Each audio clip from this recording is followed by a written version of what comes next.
Hi and welcome back to the last couple of chapters of Wonder. We'll start with awards. I liked Mr. Tushman's speech, but I have to admit I kind of zoned out a little during some of the other speeches. I tuned in again as Mrs. Rubin started reading off the names of the kids who'd made the high honour roll because we were supposed to stand up when our names were called, so I waited and listened for my name as she went down the list alphabetically. Reed Kingsley, Maya Markovitz, August Pullman. I stood up. Then, when she finished reading off the names, she asked us all to face the audience and take a bow, and everyone applauded. I had no idea where in that huge crowd my parents might be sitting. All I could see were the flashes of light from people taking photos and parents waving at their kids. I pictured Mum waving at me from somewhere, even though I couldn't see her. Then Mr. Tushman came back to the podium to present the medals for academic excellence, and Jack was right. Ximena Chin won the gold medal for overall academic excellence in the 5th grade. Charlotte won the silver. Charlotte also won a gold medal for music. Amos won the medal for overall excellence in sports, which I was really happy about because ever since the nature retreat, I considered Amos to be like one of my best friends in school. But I was really thrilled when Mr. Tushman called out Summer's name for the gold medal in creative writing. I saw Summer put her hand over her mouth when her name was called, and when she walked up onto the stage, I yelled, "Woohoo, Summer!" as loudly as I could, though I didn't think she heard me. After the last name was called, all the kids who'd just won awards stood next to each other on stage, and Mr. Tushman said to the audience, "Ladies and gentlemen, I am very honoured to present to you this year's Beecher Prep School Scholastic Achievers. Congratulations to all of you." I applauded as the kids on stage bowed. I was so happy for Summer. "The final award this morning," said Mr. Tushman, after the kids on stage had returned to their seats, "is the Henry Ward Beecher Medal to honour students who have been notable or exemplary in certain areas throughout the school year. Typically, this medal has been our way of acknowledging volunteerism or service to the school." I immediately figured Charlotte would get this medal because she organised the coat drive this year, so I kind of zoned out a bit again. I looked at my watch, 10:56. I was getting hungry for lunch already. Henry Ward Beecher was, of course, the 19th century abolitionist and fiery sermonizer for human rights, after whom this school was named, Mr. Tushman was saying when I started paying attention again.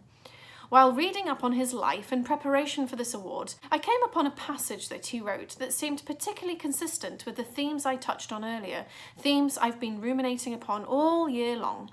Not just the nature of kindness, but the nature of one's kindness, the power of one's friendship, the test of one's character, the strength of one's courage. And here the weirdest thing happened. Mr. Tushman's voice cracked a little bit, like he got all choked up. He actually cleared his throat and took a big sip of water. I started paying attention, for real now, to what he was saying. "The strength of one's courage," he repeated quietly, nodding and smiling. He held up his right hand like he was counting off. Courage, kindness, friendship, character. These are all the qualities that define us as human beings and propel us on occasion to greatness. And this is what the Henry Ward Beecher Medal is about. Recognising greatness. But how do we do that? How do we measure something like greatness? Again, there's no yardstick for that kind of thing. How do we even define it? Well, Beecher actually had an answer for that. He put his reading glasses on again, leafed through a book and started to read.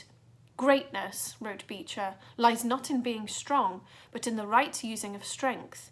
He is the greatest whose strength carries up the most hearts." And again, out of the blue, he got all choked up. He put his 2 index fingers over his mouth for a second before continuing. "He is the greatest," he finally continued, "whose strength carries up the most hearts by the attraction of his own. Without further ado, this year I am very proud to award the Henry Ward Beecher Medal to the student whose quiet strength has carried up the most hearts. So, will August Pullman please come up here to receive this award?" Floating. People started applauding before Mr. Tushman's words actually registered in my brain. I heard Maya, who was next to me, give me a little happy scream when she heard my name, and Miles, who was on the other side of me, patted my back. "Stand up, get up," said kids all around me. I felt lots of hands pushing me upward out of my seat, guiding me to the edge of the row, patting my back, high-fiving me. "Way to go, Oggie! Nice going, Oggie!" I even started hearing my name being chanted. Augie, Augie, Augie. I looked back and saw Jack leading the chant, fist in the air, smiling and signalling for me to keep going, and Amos shouting through his hands, "Woohoo, little dude!" Then I saw Summer smiling as I walked past her row, and when she saw me look at her, she gave me a secret little thumbs up and mouthed a silent "cool beans" to me. I laughed and shook my head like I couldn't believe it. I really couldn't believe it. I think I was smiling. Maybe I was beaming. I don't know. As I walked up the aisle towards the stage, all I saw was a blur of happy, bright faces looking at me, and hands clapping for me, and I heard people yelling things out at me. "You deserve it, Augie! Good for you, Augie!" I saw all my teachers in the aisle seats, Mr. Browne and Mrs. Petosa and Mr. Roche and Mrs. Atanabi and Nurse Molly and all the others, and they were cheering for me, woohooing and whistling. I felt like I was floating. It was so weird, like the sun was shining full force on my face and the wind was blowing. As I got closer to the stage, I saw Mrs. Reuben waving at me in the front row.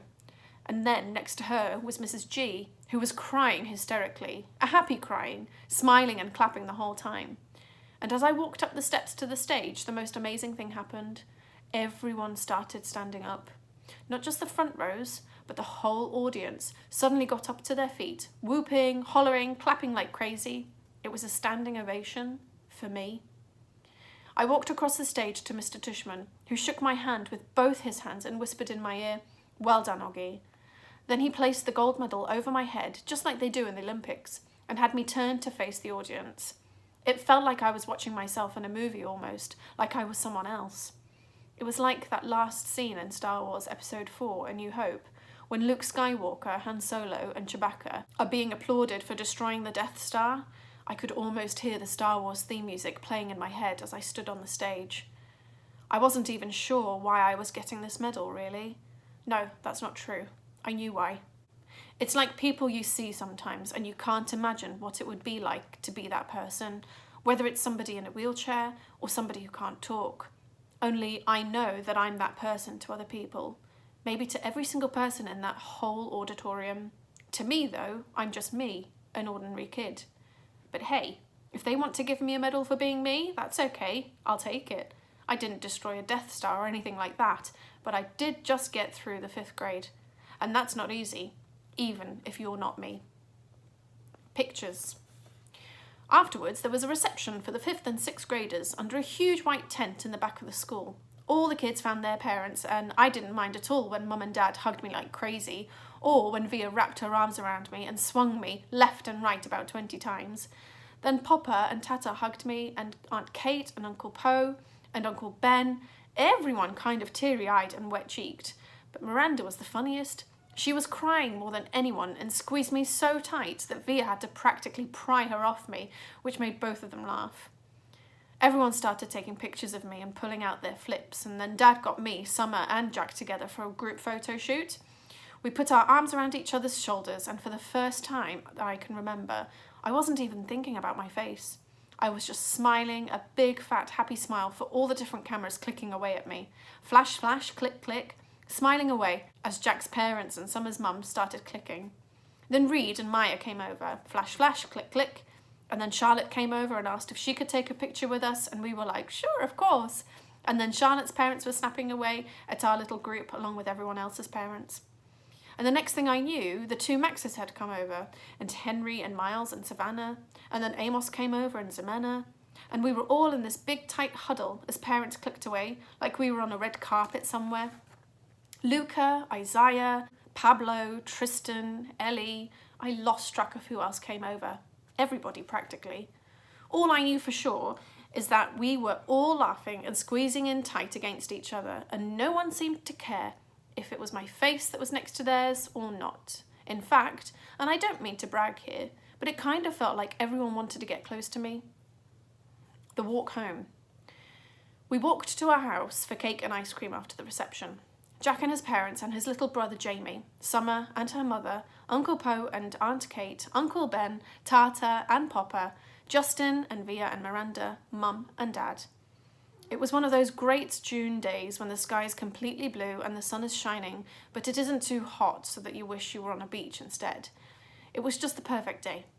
Everyone was happy. I still felt like I was floating, the Star Wars hero music in my head. I walked with Summer and Jack, and we just couldn't stop cracking up. Everything made us laugh. We were in that giggly kind of mood where all someone has to do is look at you and you start laughing. I heard Dad's voice up ahead and looked up. He was telling everyone a funny story as they walked down Amesforth Avenue. The grown-ups were all laughing too. It was like Mum always said, Dad could be a comedian. I noticed Mum wasn't walking with a group of grown-ups, so I looked behind me. She was hanging back a bit, smiling to herself like she was thinking of something sweet. She seemed happy. I took a few steps back and surprised her by hugging her as she walked. She put her arm around me and gave me a squeeze. "Thank you for making me go to school," I said quietly. She hugged me close and leaned down and kissed the top of my head. "Thank you, Oggy," she answered softly. "For what?" "For everything you've given us," she said. "For coming into our lives, for being you." She bent down and whispered in my ear, "You really are a wonder, Oggy. You are a wonder." And that is it. We've finished. There is an appendix, Mr. Browne's precepts. They have one for every single month, and I think I'll post them in the comment box below. But I'll read out some of the postcard precepts that Mr. Browne asked for during the summer. They were meant to send a postcard to Mr. Browne, and he gave them his address, and this is what some of them wrote. Charlotte Cody's precept: "It's not enough to be friendly, you have to be a friend." Reed Kingsley's precept: "Save the ocean, save the world, me." Tristan Fidelholtzen's precept: "Your deeds may be your monuments, but a good joke goes a long way too." Tristan Fidelholtzen. Savannah Wittenberg's precept: "Flowers are great, but love is better." Justin Bieber. Henry Joplin's precept: "Don't be friends with jerks." Henry Joplin. Maya Markovitz's precept: "All you need is love." The Beatles. Amos Conti's precept: "Don't try too hard to be cool. It always shows, and that's uncool." Amos Conti. Ximena Chin's precept: "To thine own self be true." Hamlet, Shakespeare.